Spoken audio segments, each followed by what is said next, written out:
Muchas gracias, Connie. Realmente siempre muy agradecido de poder compartir de estos momentos académicos con cada uno de los participantes. Y bueno, realmente muy motivado con esta presentación que nos hizo el doctor José Santiago desde Houston, Texas. Y algo que me encantó, don José, que rescato montones desde la academia, es precisamente, yo doy la cátedra de Fisiología del Ejercicio acá en la universidad. Y sí, tienes toda la razón. O sea, uno dentro del enfoque de la cátedra, tradicionalmente hablamos sobre entrenamientos funcionales, alto rendimiento, y sí tratamos el tema de la infancia, pero y viendo yo inclusive analizando un poco esos procesos de formación académica que he tenido a nivel personal también, efectivamente, la fisiología siempre tratamos de llevarlo hacia el rendimiento deportivo. Y bueno, me dejaste buena tarea porque efectivamente creo que es algo importante integrar dentro de la carrera procesos meramente de trabajo fisiológicos a nivel de niños, ¿verdad? Pubertad y lo que es la adolescencia. Muy agradecido, don José, más bien por tu participación. Bueno, estamos para compartir. Realmente siempre ha sido la consigna, ¿verdad? Poder compartir con ustedes de lo que vamos descubriendo en el día a día con respecto a una temática que definitivamente se las trae, como es la neurociencia, y bueno, ligándola directamente a lo que es la educación física, que es algo que nos encanta a todos. Bueno, en este caso, todos los que estamos acá, que estamos involucrados de lleno con lo que es la educación física como tal. Vamos a ver algunos antecedentes, algunas experiencias empíricas. Vamos a ver algo que está pasando por ahí a nivel de la ciencia. Y bueno, hay un concepto ahí en el título que tal vez para algunos está siendo como, bueno, ¿qué será eso? Pedagogía no lineal. Vamos a hablar un poco de qué es con respecto a lo que es pedagogía lineal y qué es pedagogía no lineal. Pero bueno, vamos a entrar ya en detalle con respecto a la información que les traigo. No sin antes invitarlos, siempre lo hago en todas mis ponencias, invitarlos a seguirme en mi página web, Neurophysical Education, neurofitedu.com. Me pueden dar también, pueden seguirme por redes sociales, en Instagram, en Facebook, en Telegram. Tenemos nuestro canal de YouTube también, donde hay muchas ponencias que ustedes pueden darle seguimiento. Y bueno, también nos pueden encontrar en lo que es en Twitter, como Jimmy Rojas Q. Ahí podemos encontrar y podemos contactarnos y podemos dialogar también. Bueno, empecemos con algo muy práctico. Estamos hablando de neurociencia, estamos hablando de educación física, estamos hablando de pedagogía no lineal. Si hay algo que en este momento la ciencia nos dice a nosotros es que no hay algo que repercuta más sobre el cerebro que efectivamente la actividad física en cualquiera de las etapas de desarrollo, desde el preescolar, desde lo que es la primera infancia, desde la etapa infantil, llámese una escolaridad infantil, inclusive a nivel ya de secundaria. Se ha descubierto, hay muchísimos estudios que efectivamente nos hablan de que la actividad física y la educación física tiene impactos directos sobre la morfología y la función cerebral. O sea, hay una infinidad o hay gran cantidad de estudios que podríamos sentarnos y dialogar y observar, porque efectivamente nos hablan de que no solo cambia la forma en que se está estableciendo el cerebro, sino también sus funciones.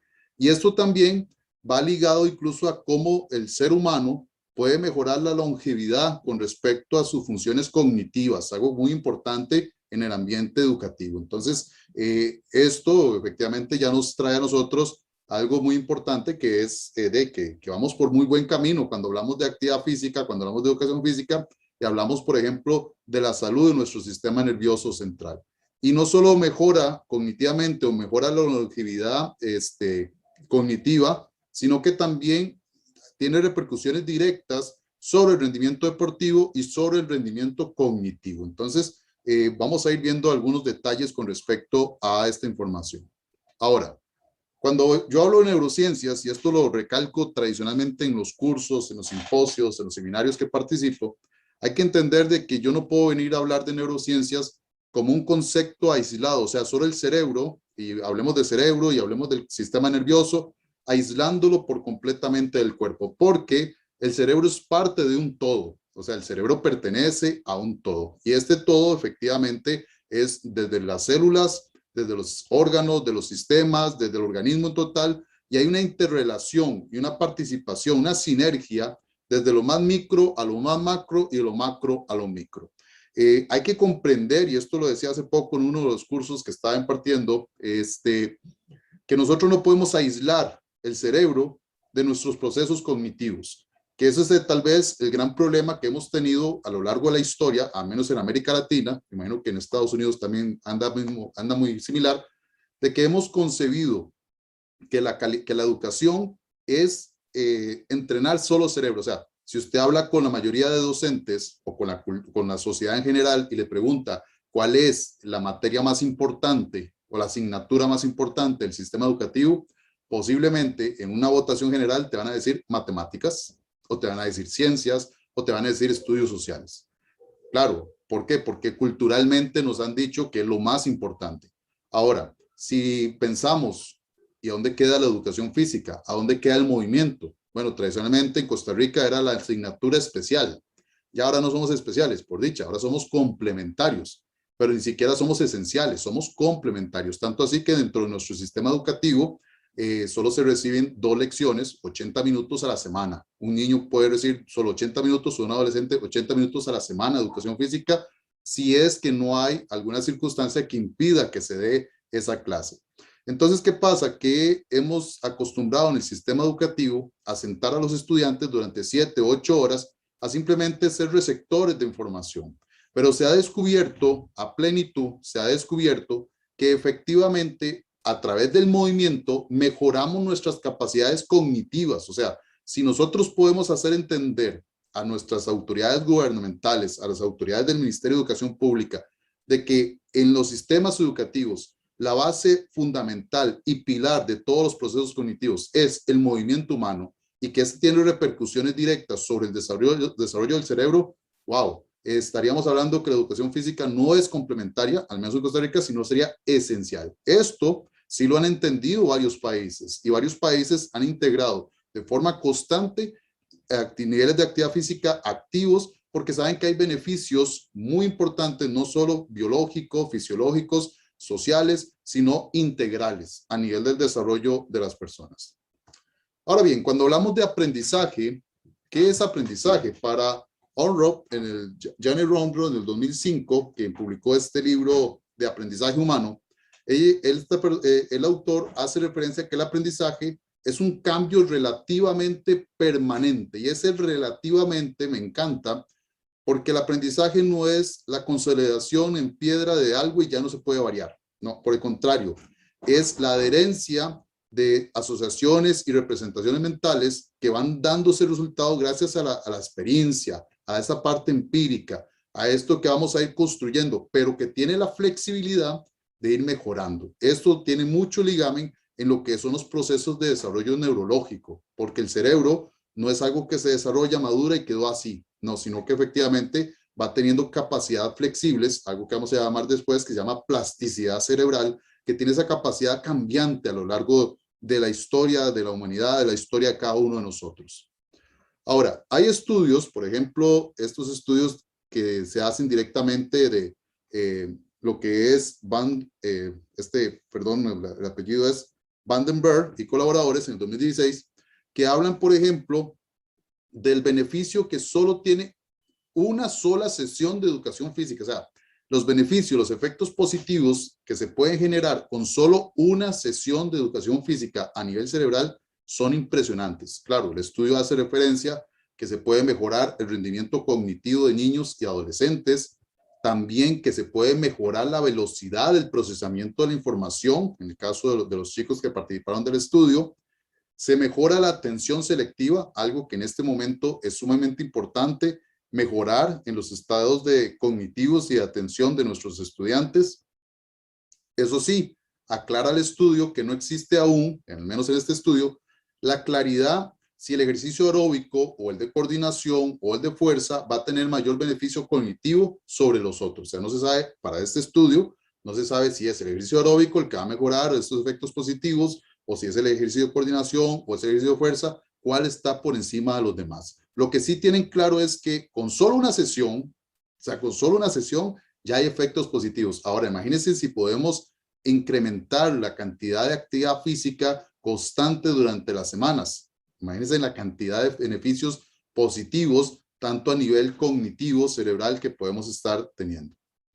Aquí hay otro estudio, este mismo estudio, perdón, de Van der Geer, que dice que ejecutar ejercicio a intensidades bajas a moderadas, eso sí, ellos no encontraron ningún efecto sobre los parámetros cognitivos. Recordemos de que la actividad física, podemos tener actividad física de intensidad baja, moderada, vigorosa. Bueno, ellos hablan que si la actividad física es de baja, de moderada para abajo, no encontraron mejoras o efectos positivos en los parámetros cognitivos en adolescentes. Esto nos lleva a una hipótesis que se llama la hipótesis de la U invertida. ¿Y qué es esto? Bueno, la hipótesis de la U invertida lo que habla es de que ni con intensidades bajas ni con intensidades altas se logra obtener beneficios cognitivos. Esto según el estudio de Smith y colaboradores en el 2016.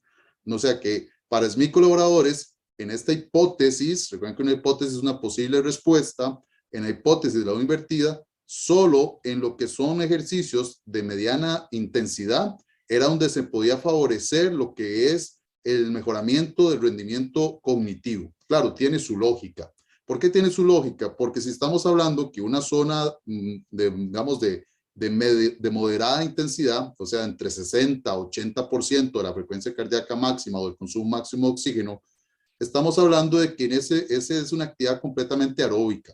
Y si es aeróbica, estamos elevando los niveles de perfusión sanguínea que podemos llevar, por ejemplo, al cerebro. Recuerden que el cerebro es un órgano de un alto nivel de perfusión sanguínea. Se necesita mucha oxigenación precisamente para poder mejorar sus funcionalidades.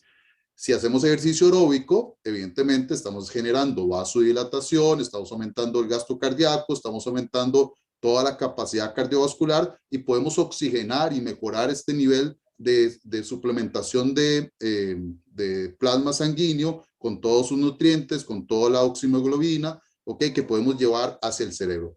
Y estos aumentos también de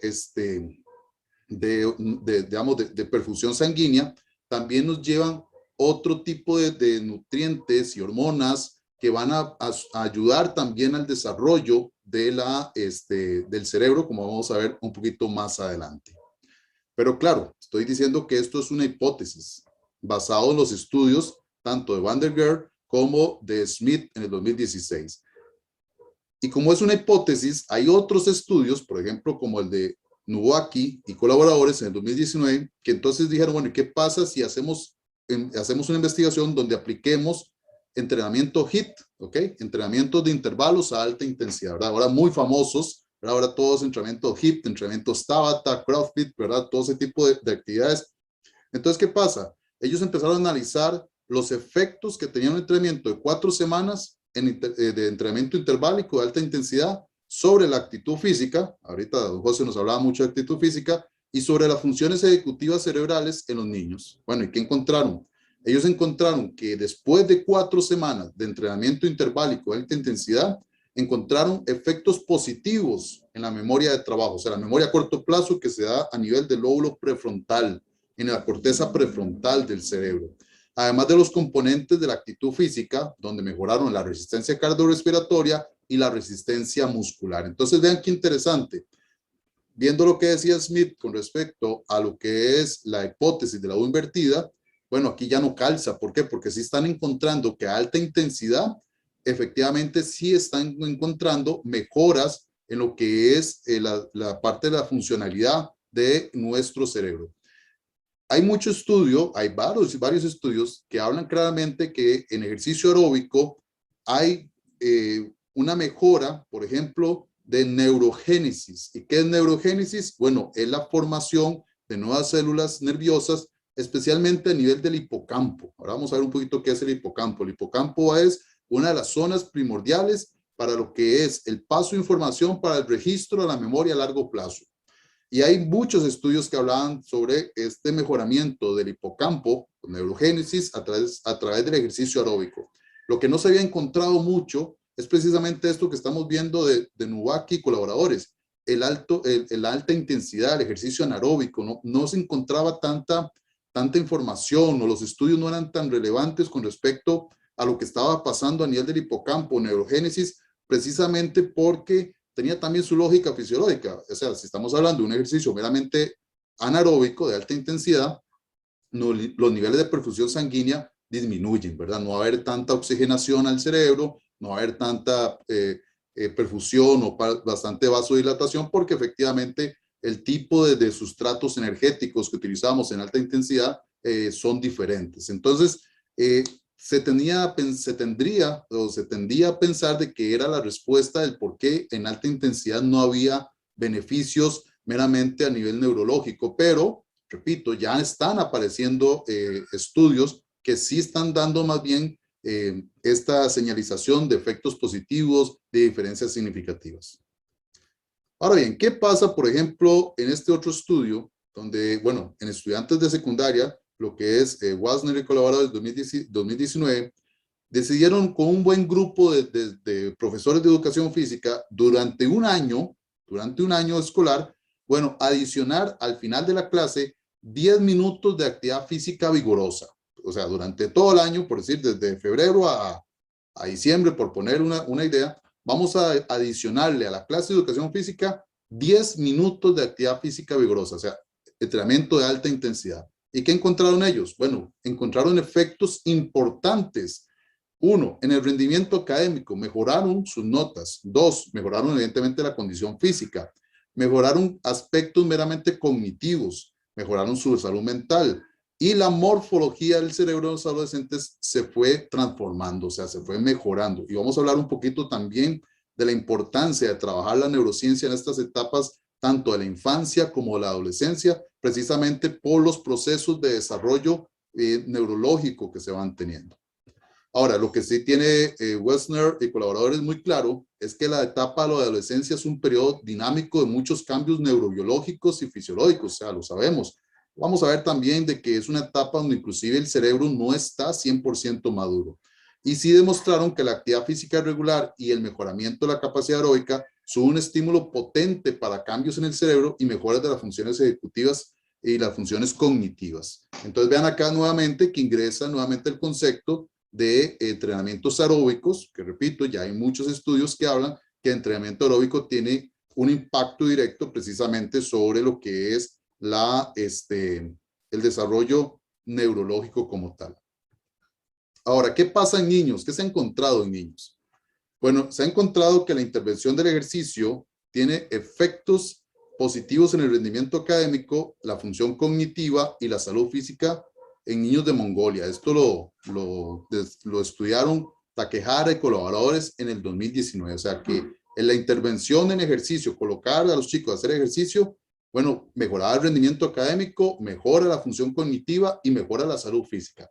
Yo creo que estamos claros de que ya hay muchos estudios y hay muchos años de evolución científica que nos hablan con claridad que el ejercicio nos mejora las componentes de la actitud física. Pero, bueno, ¿qué pasaba con la parte cognitiva? Inclusive antes era un poco la forma en que se visualizaba socialmente era errónea, ¿verdad? Se pensaba que la persona más atlética, más deportista, tenía un coeficiente intelectual, una capacidad cognitiva más reducida, ¿verdad? Y así se hacía mofa, inclusive en ciertos programas televisivos o en ciertas películas, ¿verdad? Que una persona más atlética era intelectualmente más bajo. Bueno, ya se sabe que no, que por el contrario, más bien una persona más atlética, más funcionalmente más activa, tienen una mejor capacidad funcional y una capacidad física, una capacidad cognitiva más importante por los cambios morfológicos que está teniendo el cerebro. También Álvarez Bueno y colaboradores, y también por ahí Toporowski y otros colaboradores, han descubierto que programas de ejercicio aeróbico en las escuelas, estamos hablando de niños, conducen a mejoras en el rendimiento cognitivo. Y es que, vean qué interesante, los padres de familia buscan cómo mejorar el rendimiento académico. ¿Cómo hago para que aprenda mejor matemáticas? ¿Cómo hago para que aprenda mejor sociales? ¿Cómo hago para que saque una mejor nota en ciencias? ¿Y qué hacen tradicionalmente el padre de familia? No vuelves al club de baloncesto, no sigues en las clases de fútbol, dejas de ir a la piscina porque tienes que sentarte a estudiar. Y más bien lo que están haciendo es todo lo contrario a lo que ya la ciencia nos está diciendo. No, hay que ponerlos a hacer actividad física, a entrenar, a moverse, precisamente para empezar a tener mejoras en el rendimiento cognitivo, en este caso en la atención y en las funciones ejecutivas cerebrales. Otro aspecto importante, los ejercicios coordinativos, ¿verdad? Pueden mejorar la atención selectiva. Esto por la activación de redes neuronales conectivas relacionadas especialmente en los lóbulos frontales, ¿ok? La corteza prefrontal y el cerebelo. Y es que el cerebelo tiene una funcionalidad importantísima cuando hablamos de coordinación y de movimientos sincronizados. El cerebelo es para nosotros, el movimiento humano, es nuestro director de orquesta a nivel de movimiento. Y entre más esté estimulado el cerebelo y más esté funcionalmente activo, más coordinados y más ricos se hacen los movimientos. Con estudios de neuroimagining, o sea, todo lo que es la parte de imaginación y todo lo que es la parte también de evidenciar qué está pasando en el cerebro, se ha evidenciado que el volumen del hipocampo es más grande en niños físicamente activos y esto puede mediar en relación entre los niveles de actividad física y los resultados de la memoria. ¿Ok? O sea, más hipocampo, no necesariamente, pero sí hay una relación directa, que más hipocampo tenemos mejores capacidades cognitivas como tal. Ahora este estudio que por aquí les traigo del 2020 de Cadenas y Sánchez, Cadenas Sánchez en el colaborador en 2020, habla de que los niños con mejor condición física tienen cerebros más grandes y esto es interesante. Niños con mayor condición física tienen volúmenes cerebrales más grandes, los cuales están directamente relacionados con mejor rendimiento en test de condición física. Entonces, niños físicamente más activos, con mejor condición física, mejor actitud física, bueno, tienen un volumen total mayor de materia blanca. La materia blanca, para ubicarnos un poquito, es todas las células gliales, que son células nerviosas, pero que ayudan a las neuronas como tal, a todo el trabajo del sistema nervioso. Evidentemente, tener mayor cantidad de materia blanca nos permite mejorar la funcionalidad del sistema, del cerebro, del sistema nervioso como tal. Mayor volumen de materia gris, o sea, mayor volumen de neuronas que transmiten impulsos, que hacen redes neurológicas, que hacen sinapsis y por ende tenemos mejor funcionalidad. Y mayor volumen del total del cerebro. Contrario a lo que van teniendo los chicos que tienen peor condición física y vean acá en el estudio lo interesante de esta infografía, cómo presentan a los chicos sentados con un celular, muy común precisamente en este momento. Entonces, ya lo demás, yo creo que es muy científicamente comprobado, un chico que pasa en movimiento, que pasa jugando, que pasa haciendo ejercicio, bueno, mejora todos sus componentes de la actitud física, capacidad cardiorrespiratoria, la fuerza muscular, a veces componentes de la actitud motriz como la velocidad, la agilidad y otros que, bueno, en este caso fueron medidos en este estudio. Y les traigo a cotación este estudio de la Facultad de Medicina de la Universidad de Indiana. Este estudio es del 2011, es un poquito ya viejito, casi 10 años para ser exacto. Pero vean qué interesante. Este estudio llega a analizar un poco qué pasa con los juegos de video. Y ellos dicen que no todos los juegos son adecuados para el desarrollo cerebral. Acá lo que hicieron fue a este par de grupos, un grupo control, 14 chicos, y un grupo experimental de 14 chicos, a ambos, en este caso, al grupo control, simplemente les midieron una zona que está relacionada directamente con la parte de la agresividad, con la parte emocional, que es en la parte de la corteza prefrontal, dorso lateral. ¿Ok? Y luego a los chicos de grupo experimental les pusieron a jugar durante una semana con juegos de videos violentos. Y vean acá el nivel de activación. Cuando está con colorcito amarillo es porque se está activando. En una semana de jugar juegos de videos violentos, disminuye la activación de control de lo que son impulsos, o en este caso, de la región asociada con la función y el control emocional, especialmente para controlar el comportamiento agresivo. Después, 2 semanas después, o sea, ya una semana sin jugar, vean que se vuelve a activar un poquito, pero mucho menos que el grupo control, ¿verdad? Entonces vean cómo inclusive algo que es ya muy común, ¿verdad? Los juegos de videos, bueno, tiene una alteración directa sobre el comportamiento, ¿verdad? El comportamiento en este caso agresivo. Hay otros estudios, por ejemplo, este de Michel Dumerguet, que es un neurocientífico encargado del Instituto Nacional de Salud en Francia, donde ellos lo que hicieron fue una investigación experimental y les entregaron juegos de videos a los chicos que iban bien en la escuela. Entonces les dijeron, tome, aquí están los juegos de video. Después de 4 meses de estar con los juegos de video, se descubrió que pasaba más tiempo los chicos jugando y menos tiempo haciendo las tareas escolares. ¿Por qué? porque también tiene un efecto demasiado llamativo. O sea, lo que hace es atraer tanto al niño que el niño efectivamente va a necesitar más horas de juego, va a querer más estar con el juego y lo va a influenciar directamente. Sus calificaciones cayeron alrededor de un 5%. Ahora, el tipo de juego que utilizaron acá no era solo juegos violentos, eran juegos de tipos deportivos, muy recreativos, ¿verdad? A veces literalmente sanos, pero no. Ahí todos cayeron alrededor de un 5% de calificaciones. En otro estudio, los niños tuvieron, igual, estudio de este neurocientífico en Francia, ¿ok?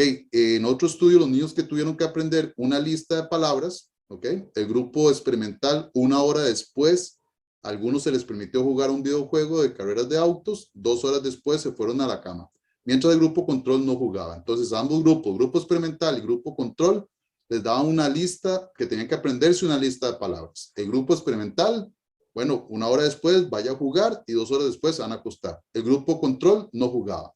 ¿Qué pasaba el día siguiente? Los niños que no jugaron recordaron el 80% de las palabras que se aprendieron en esa lista. Al contrario del 50% de las palabras que recordaron los que estaban jugando videojuegos. Entonces vean cómo en este caso los autores llegaron a la conclusión de que jugar videojuegos va a interferir con el sueño y la memorización. O sea, tiene un efecto directamente sobre la parte cognitiva. Y el sueño, bueno, fundamental precisamente para todo lo que es la consolidación de la memoria, del recuerdo y otro tipo de situaciones. Este mismo autor entonces dice al final, una gran conclusión, que el tiempo que se pasa ante una pantalla por motivos recreativos retrasa la maduración anatómica y funcional del cerebro. Entonces, sí, efectivamente no es tan adecuado estar ahí. Ahora, ¿qué pasa con el desarrollo cerebral? Bueno, el cerebro se va a madurar aproximadamente entre los 24 y 25 años de edad. O sea, todo ese proceso desde el momento que nacemos hasta los 24, 25 años de edad, es cuando se empieza a madurar todo nuestro cerebro. Y la maduración se va a dar desde lo que es el lóbulo occipital, o sea, de la parte posterior del cerebro, hasta el lóbulo frontal. Esa va a ser la forma en que se va a ir desarrollando. Más o menos como despeinarse de atrás hacia adelante.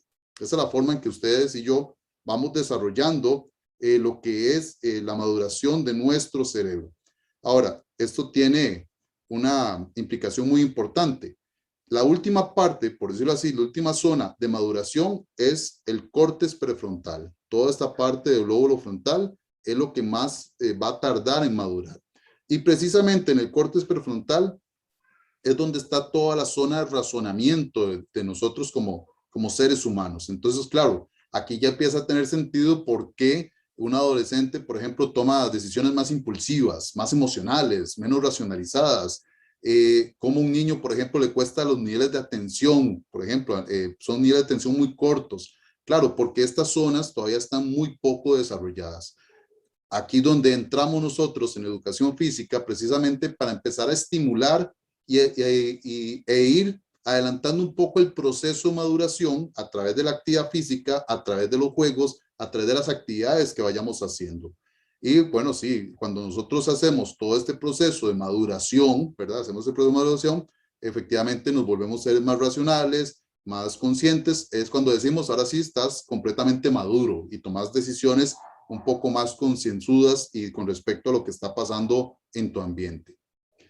Con respecto a otros estudios, pensando en esto del comportamiento cerebral, bueno, estos autores nos hablan un poco qué pasa con el aprendizaje de las habilidades motoras, por ejemplo, con la plasticidad. Entonces ellos hablan de que el aprendizaje de las habilidades motoras induce la plasticidad en la red cerebral, o sea, que hay hooks o centros de información que se van a ir madurando y van a ir haciendo redes neurológicas y van formándose como una plasticina, como cuando usted toma una plasticina y forma una figura, para ir formando redes que van a ir moldeando el cerebro. Y este cerebro se va a ir ajustando a las necesidades deportivas a las cuales usted está haciendo estímulos de una forma constante.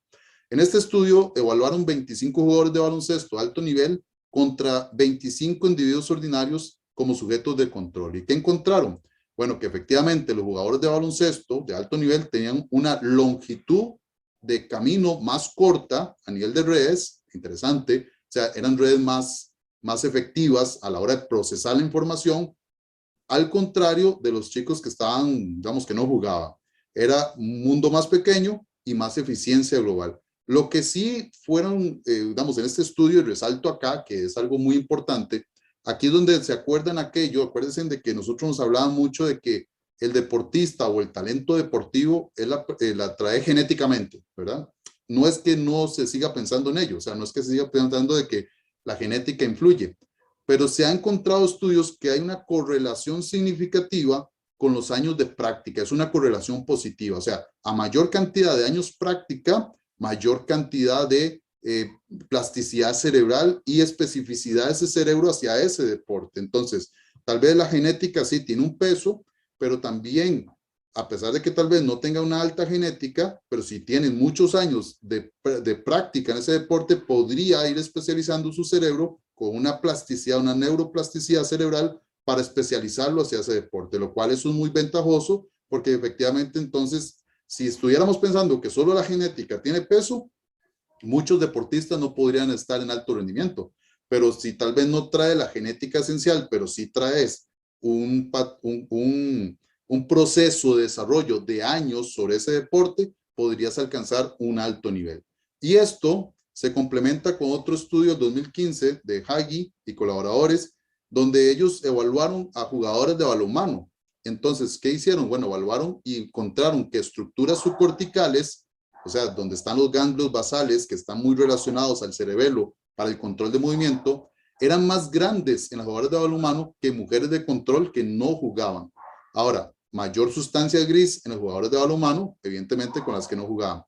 Y encontraron también que las diferencias anatómicas sugieren a procesos de adaptación neuroplásticas en lugar de una predisposición genética para una afinidad de un juego de pelota. O sea que las jugadoras tenían ya ciertas habilidades, no tanto por la genética en sí mismo, sino por los años de práctica. Entonces el cerebro se va a ir moldeando con respecto a los estímulos y a los procesos que vayamos desarrollando a través de los años.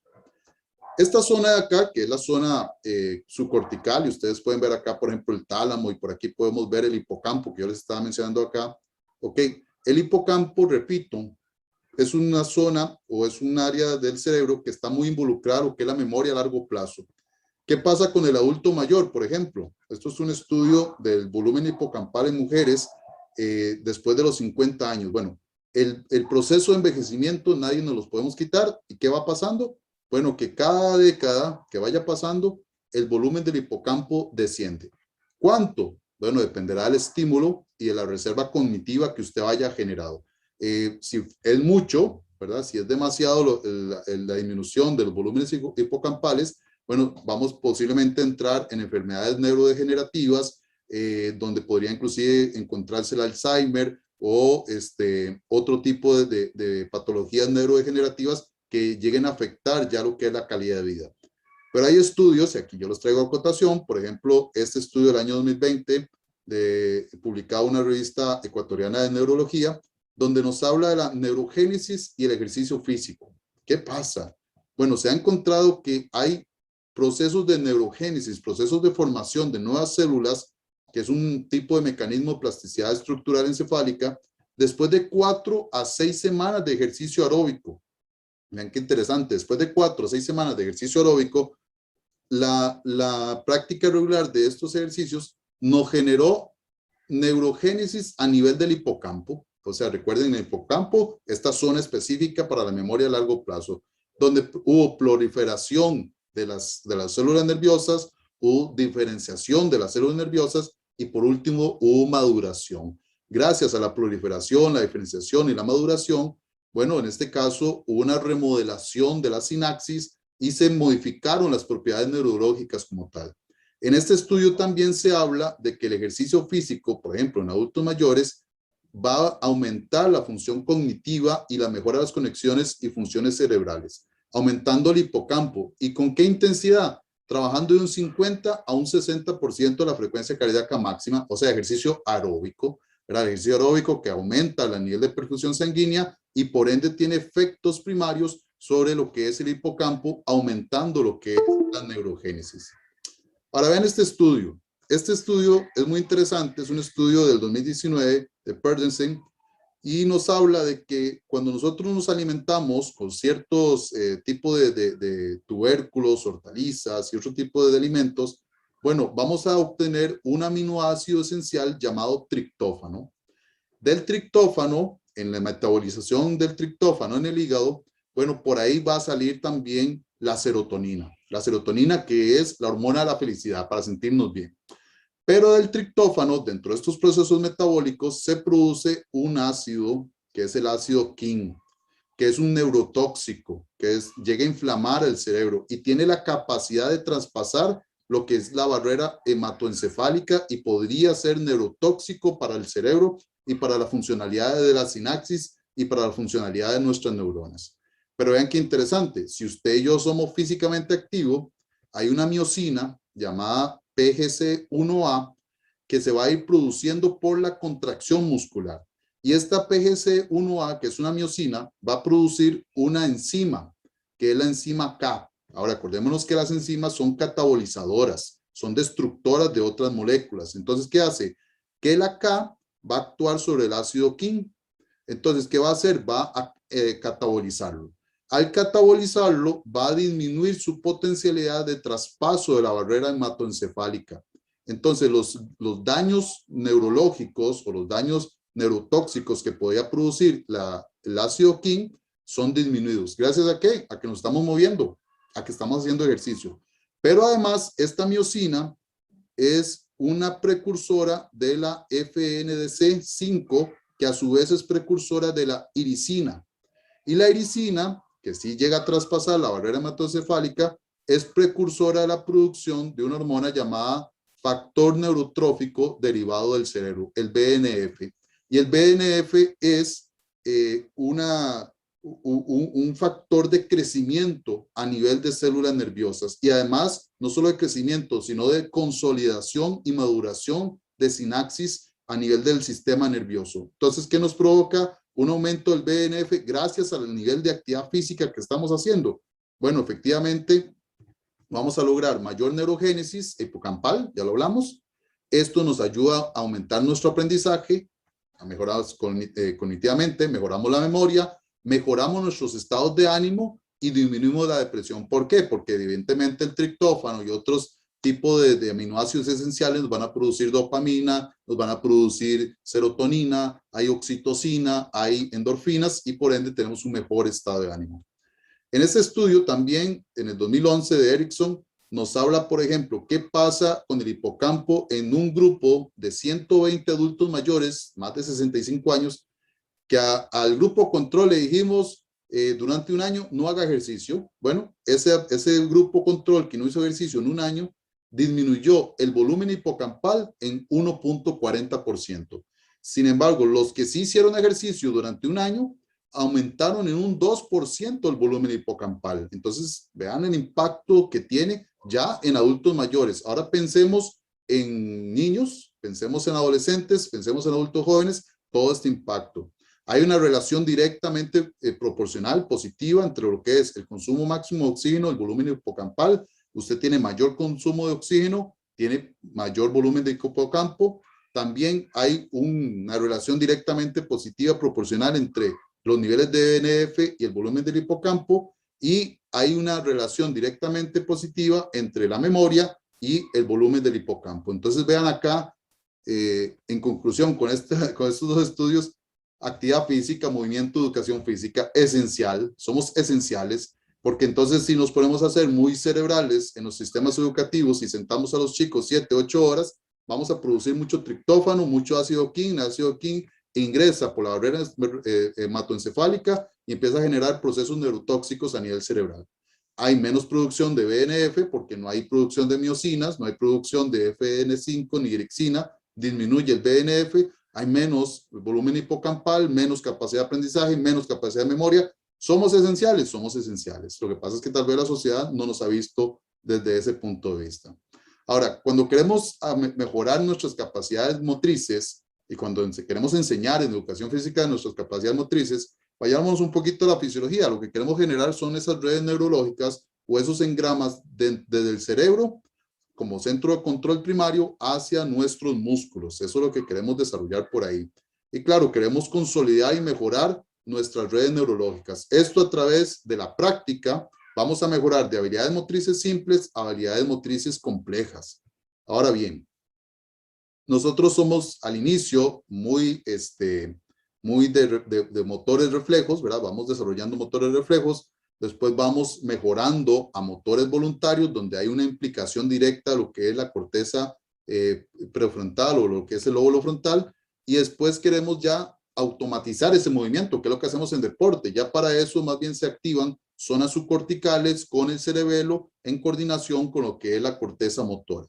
Pero bueno, para poder llegar de aquí, de un motor reflejo a un motor voluntario, a un movimiento automatizado, necesitamos mucha práctica, mucho entrenamiento. Y pasa algo interesantísimo acá.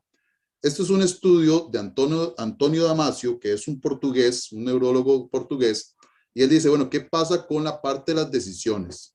Dice Damasio, hace un primer estudio con gente que juega a videojuegos, en este caso el famoso Pac-Man, ¿verdad? Algunos, recordemos que Pac-Man lo que tiene que hacer es comerse todas las bolitas y lo van a perseguir los fantasmitas, ¿ok? En el estudio de Damasio encontró que los más amateur en el juego, los que conocían menos el juego, utilizaban mucho para su toma de decisiones el lóbulo frontal. Los que tenían gran experticia en el juego ya no utilizaban lóbulo frontal, sino sus ganglios basales, zonas subcorticales en relación a su cerebelo. Y luego encontró otra cosa interesantísima, especialmente con los de alto rendimiento, que entre más es el uso de los ganglios basales como tal, es lo que se conoce como el estado de flow a nivel de psicología deportiva, que es el estado de flujo o estar en la zona, ese momento en que podemos hacer una conexión más rápida de nuestras redes neurológicas precisamente para lo que es poder actuar de una forma pronta y precisa. En cuanto a las etapas del desarrollo motor, bueno, está la psicología de la ecología, ¿verdad? La psicología ecológica, que nos habla que cuando yo voy a enseñar una destreza motriz, yo tengo que tomar en cuenta la tarea como tal, a la persona, el entorno, y generar una coordinación, una dinámica en la coordinación, en la enseñanza de ese patrón motriz. También que debe existir algo que se llama el ciclo de percepción-acción. O sea, yo percibo lo que está pasando en el ambiente, involucro aspectos meramente cognitivos y acciono con respecto a lo que yo voy a percibir, lo que conozco y lo que en este momento tendría yo que tomar la mejor decisión para poder actuar en mi ejecución motriz. Esta autora de Estados Unidos, Esther Telling, que nació en el año 41 y murió por ahí el año 2004, ella hablaba que los movimientos no son solo producto de la acción del sistema nervioso, sino que también de las propiedades energéticas y biomecánicas del cuerpo, de la influencia del medio y, por supuesto, que era el enfoque que más le daba Telling, de los objetivos de la tarea y la autoorganización no lineal. O sea, lo que dice Telling es que el movimiento como tal nace en primera instancia porque hay un objetivo para el movimiento. O sea, el niño no se mueve, no camina, solo porque tiene que caminar, sino porque quiere hacer, o sea, tiene un objetivo para poder hacer esa acción motriz. Hay una intencionalidad, el descubrimiento de los movimientos a través de múltiples experiencias que van a ser la causa y no el producto como tal del movimiento. Esto difiere, por ejemplo, de teorías como la de Piaget, ¿verdad? Que Piaget hablaba que nosotros primero la parte motriz nos movíamos por reflejos al inicio, después venían acciones motoras, pero era más por un neurodesarrollo como tal que por una intencionalidad como por sí misma. Lo que sí, digamos, dice Telling es que hay una separación y divergencia en la información sensorial en muchas áreas funcionales, pero que están conectadas y la tarea del aprendiz es seleccionar múltiples posibilidades de asociación. O sea que al final lo que va haciendo el desarrollo motor es ir asociando o ir generando múltiples posibilidades de asociación neurológica para ir efectuando movimientos más eficaces.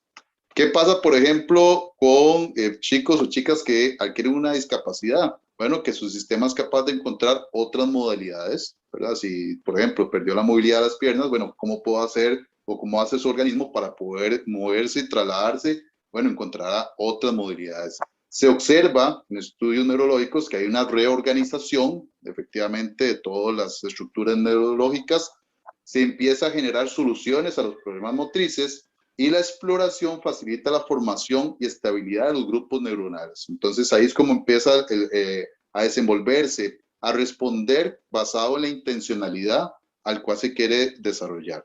¿Cómo aprendemos? ¿Verdad? ¿Cómo nosotros entonces aprendemos? Bueno, primero hay información que viene del medio, múltiple información, y hay incertidumbre. Al cerebro le encanta la incertidumbre, eso es fundamental dentro de nuestras clases. Nosotros tenemos que incentivar la incertidumbre, la innovación, porque al cerebro le encanta eso. Cuando solo hay información y no hay incertidumbre, ¿verdad? Todo es muy conocido, el cerebro disminuye sus capacidades de aprendizaje. Esta información, esta incertidumbre, el cerebro la procesa de forma consciente e inconsciente, generando sinapsis precisamente para crear nuevos patrones de movimiento, nuevos movimientos como tal. Ahora, ¿dónde interviene el profesor de educación física? Uno, en el entorno. Nosotros tenemos que empezar a ver qué entorno hay alrededor del aprendizaje, cómo está el estudiante, su estado de ánimo, su ansiedad, sus capacidades condicionantes, y bueno, en la tarea. Si es con compañeros, el espacio, si es con tiempo, si es con velocidad, con reglas, y todo ello precisamente para actuar, por ejemplo, en la incertidumbre de la información, donde, bueno, cuando ya nosotros vayamos aplicando todo esto, tenemos que ir reduciendo la incertidumbre, a pesar de que al cerebro le gusta la incertidumbre, porque cuando hay reducción de la incertidumbre, se hace más... el movimiento se va haciendo de una forma más adecuada, o sea, con más autoridad, con más, o sea, con mayor precisión. ¿Por qué? Porque hay una selección adecuada de los estímulos, se puede predecir y hay una atención selectiva, una anticipación. Entonces nosotros jugamos con esto, con la incertidumbre, con la información, tenemos que trabajar con el entorno, con el estudiante, con la tarea. Ahora, vean esta jugada de voleibol. Aquí lo que está haciendo es simplemente un voleo, suspensión, ¿verdad? Que los que les gusta el voleibol sabrán de estas jugadas. Para mí hay un factor sorpresa, que efectivamente el voleo es hacia atrás, ¿verdad? Tal vez los jugadores defensivos esperaban ese voleo hacia adelante. ¿Y cómo hacemos nosotros en educación física tradicionalmente para enseñar un voleo? Bueno, muy sencillo, a través de progresiones de enseñanza. Partimos el todo, ¿verdad? Todas las partes del movimiento, y poco a poco vamos enseñando pequeñas partes o pequeños segmentos del todo. Esto se aplica porque generalmente aplicamos una lógica del reduccionismo analítico. O sea, la habilidad motriz puede llegar a desmenuzarse en porciones cada vez más pequeñas para estudiarlas con precisión, con la ilusión, ¿verdad? Con la idea de que pueda llegar a completarse el todo. Las partes no presentan límites claros, ¿verdad? Para mí esto sería el inicio, para otros tal vez no, tal vez esto es el inicio, y es cambiante, tanto temporal como contextualmente. Lo peligroso acá, diría uno en enseñanza motriz, es que se puede perder la visión global. O sea, estoy haciendo un voleo, ¿para qué? Se pierde el significado del proceso. Entonces, bajo los modelos tradicionales de enseñanza, que no están mal, no quiero decir que están mal, los modelos tradicionales de enseñanza, nosotros enseñamos de una forma primero analítica, pensemos en baloncesto, bueno, vamos a empezar a enseñar pase de pecho, pase picado, pase de una mano, colocamos un chico frente al otro, estamos enseñando los pases, luego nos vamos a hacer ejercicios globales, donde vamos a hacer un dribbling con un pase, y bueno, ese muchacho entra y hace un movimiento, un lanzamiento, vamos metiendo un poquito ahí ciertos ejercicios globales, y después lo vamos contextualizando, ¿verdad? Ya una acción de juego más contextualizada a lo que se hace ya en el partido como tal.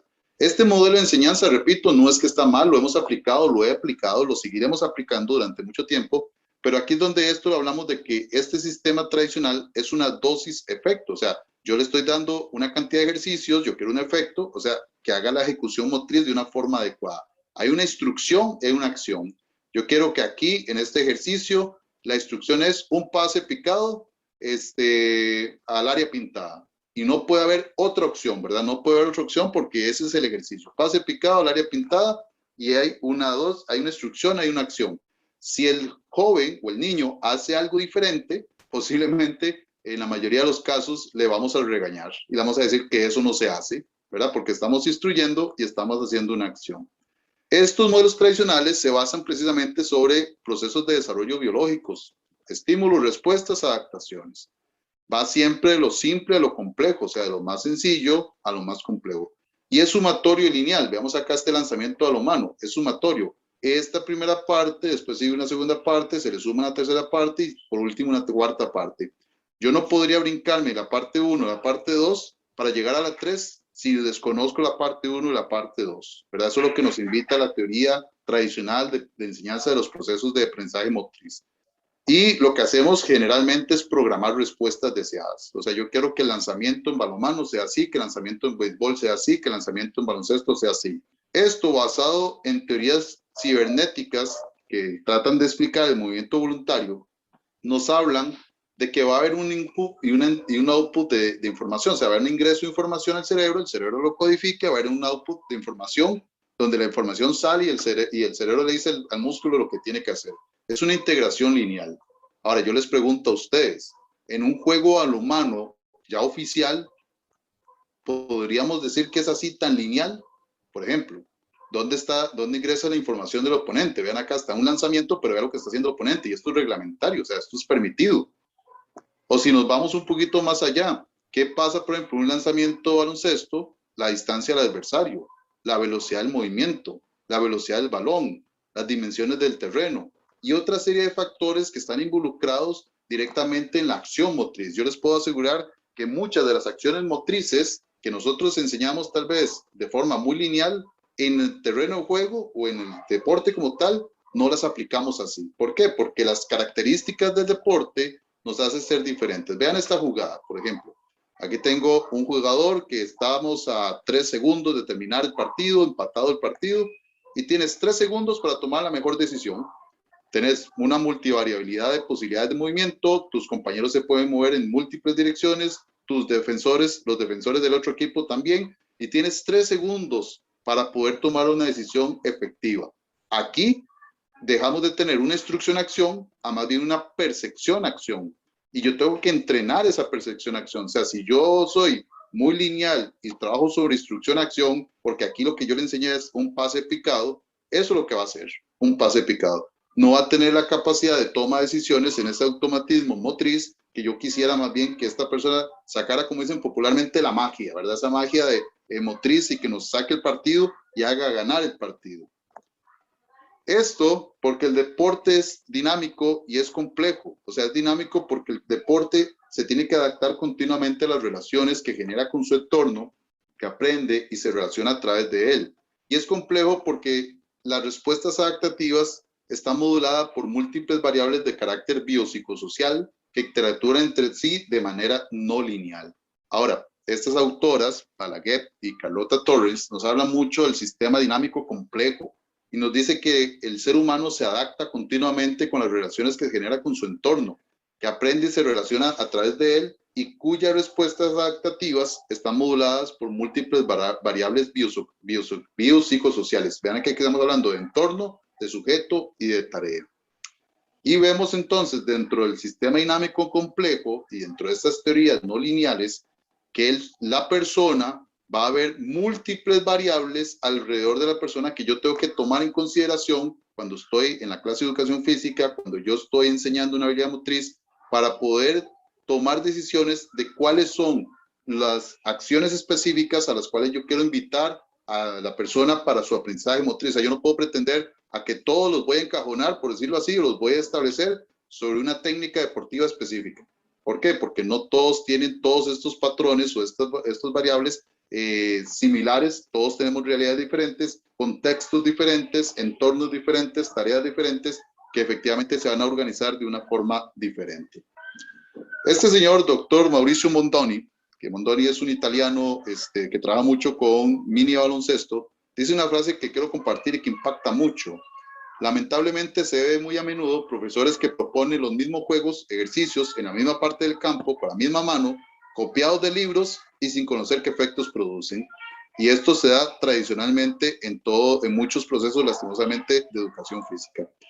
Y bueno, en estos procesos de desarrollo motor no lineal, cuando yo hablo de no lineal, es porque entonces la solución final no tiene por qué ser conocida por el aprendiz. O sea, no necesariamente tenemos que decir al chico, vea, usted va a hacer A, B, C, D y no puede salirte de eso. Emerge un proceso gradual de descubrimiento exploratorio y la interacción con componente, la tarea, el entorno, el sujeto. Quiero que vean esto. Este video que les voy a enseñar rápidamente es una clase mía ahí de educación física. Aquí los chicos les ponemos obstáculos, colchonetas, y bueno, vean lo que hacen estos primeros 3.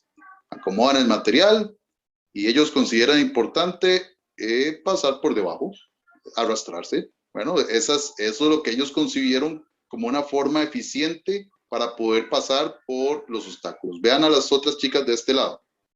Ellas dijeron que no, que la mejor forma de pasar era a través de los obstáculos, era a través de una carretilla, un juego de carretilla. Ahora, veamos la famosa escalerilla. ¿Qué haríamos popularmente una formación lineal? Bueno, usted tiene que pasar por dentro de la escalerilla sin bajar. Veamos en un proceso no lineal donde la parte exploratoria es funcional. Esto es decisión meramente del estudiante. El estudiante es el que decide qué es lo que puede hacer. Es exploratoria. Esto aumenta las potencialidades también de acciones motrices. La exposición del niño a multitud de cambios que pueden llevar al organismo a encontrar múltiples soluciones, no una única solución. Lo que es en el deporte. El deporte yo tengo que tener múltiples posibilidades de solución. No solo va a haber una única posibilidad de solución. Si el niño no encuentra por sí mismo la solución, bueno, uno como docente empezará a buscar estrategias para orientar ese proceso, que eso es lo que vamos a ir haciendo. ¿Qué pasa en las sesiones de aprendizaje? Bueno, yo quiero hacer dinamismo, juegos. Vean acá, estoy en un juego, ¿verdad? 2 chicos jugando, están en un ejercicio meramente de fútbol, pero están jugando. Primero va a ser variación de los ejercicios que estimulan los mecanismos individuales de adaptación. El juego va a ser el contexto natural en que las variables cambian constantemente. La modificación de las condiciones o reglas modifican la complejidad. Entre mayor aprendizaje van teniendo, mayor complejidad puedo ir integrando y puedo hacer variaciones en el espacio, el tiempo, los segmentos corporales, el ritmo de la tarea, la velocidad y la manipulación de los objetivos. Y bueno, traigo acotación, algo que dice un excelente amigo mío, el licenciado Alejandro Orbelli, de Argentina. Jugar es la forma favorita de nuestro cerebro para aprender. Y eso yo creo que la tenemos muy claro y es una herramienta. Y ya para ir terminando, bueno, 6 neuromitos importantes que quiero traer a acotación. Un neuromito son ideas erróneas que se han descubierto a través de la neurociencia que no son verdad. Por ejemplo, dice que el ejercicio físico, las artes o el juego son elementos secundarios. Y yo creo que ya con esta pequeña conferencia les acabo de dar a entender que no somos complementarios, somos esenciales para la educación y que tenemos una incidencia grande en el aprendizaje. Hay que guiar la enseñanza a los niños según el hemisferio cerebral predominante, ya eso se sabe que no. O sea, antes era la teoría del hemisferio derecho, hemisferio izquierdo, que los hemisferios derechos eran más creativos, los hemisferios izquierdos menos creativos, ya sabemos que no. O sea, usted puede ser tan creativo, aunque sea de derecho dominante o de izquierdo dominante. Cuanto más horas pasen los alumnos en la escuela, más aprenderán. No necesariamente, porque si solo estamos estimulando la parte cerebral y no la parte de movimiento, posiblemente estamos generando una serie de neurotransmisores que impiden inclusive lo que es el aprendizaje. Utilizamos solo el 10% de nuestro cerebro, eso es falso. Utilizamos el 100%, lo que pasa es que algunos tienen la capacidad de hacer redes neurológicas más eficientes que otros y esto depende de la estimulación. El sueño nos permite descansar, pero no conlleva ningún beneficio cognitivo, pues realmente no. En el sueño es cuando consolidamos nuestras redes neurológicas, en el sueño es cuando hacemos más bien que maduren todas estas capacidades cognitivas en las cuales hemos trabajado durante el día. Y la educación más importante es el proceso racional y lógico, la imaginación es menos importante y secundaria. Las artes, el movimiento humano, el deporte, la creatividad son fundamentales para el aprendizaje y es ahí donde se ha descubierto que efectivamente necesitamos de estas herramientas. De modo de conclusión, la actividad física bien controlada, ¿verdad? Con la frecuencia, la intensidad, el tiempo y tipo, evidentemente nos va a incrementar todo el metabolismo, la oxigenación y flujo cerebral, van a generar hormonas, factores neurotróficos como el BNF. Esto nos va a generar un mejor desarrollo cerebral, mejores procesos de neuroplasticidad, estructura y funcionamiento cerebral, redes neurológicas que incrementan eficientemente la actividad de comunicación neuronal, van a mejorar las capacidades cognitivas, hay neurogénesis hipocampal, mejoramos la función ejecutiva, la atención, la concentración, la velocidad de procesamiento y por ende no solo un mejoramiento del rendimiento cognitivo, rendimiento académico, sino también del rendimiento físico, si lo queremos ver desde ese punto de vista. Bueno, muchas gracias a todos por su atención. Las disculpas del caso ahí por el pequeño fallito del audio. Espero que se haya podido entender bien la propuesta de esta conferencia y quedo anuente a sus consultas. Muchas gracias a todos.